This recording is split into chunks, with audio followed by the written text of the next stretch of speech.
This is the story of Mark chapter 4, verses 21 to 25. Verse 21 begins with Jesus telling us another parable, and this parable is related to the one that he had just told. See, the previous one was all about a farmer throwing seeds throughout his land, and these seeds landed in different types of soil. The lesson Jesus was teaching was that we need to be the good soil so that we can help people grow. But after this story, Jesus' disciples come to him and they ask a really interesting question. They ask him, "Why do you speak in parables?" To which Jesus replied, "So that the secret of God's kingdom will only be received by you." What? That seems crazy. What kind of teacher would want to teach so that only a few people could understand? Jesus explains these words further in the parable that we're going to look at right now. Jesus says, "Do you bring a lamp and put it under a bowl? Or do you put it under a bed? Of course not. You put it on a stand, because that is the purpose of a lamp. Whatever is hidden is meant to be shown.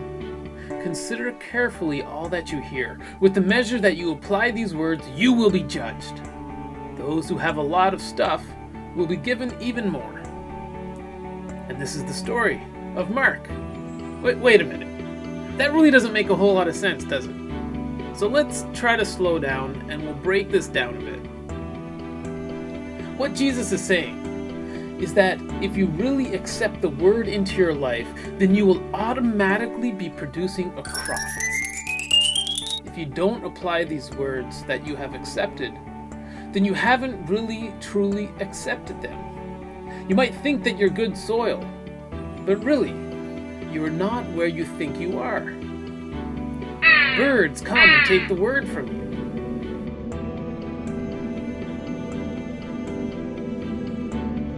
The sun makes you wither.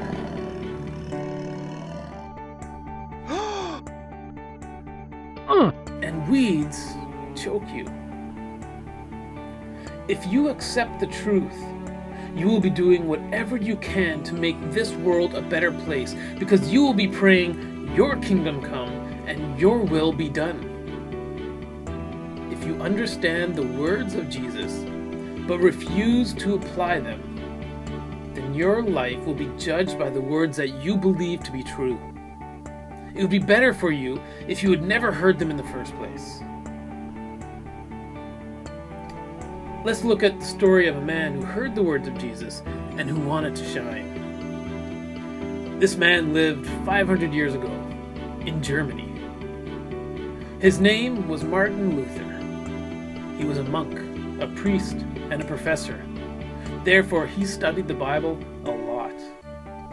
The more he studied, the more he began to believe that the church was wrong about what it taught about Jesus. He saw the truth, and he needed all people to see it. So he wrote a list of 97 problems he had against the church, and he published it. He expected the church leaders to read it and to completely change their ways. This did not happen. Instead, they read it and ignored it.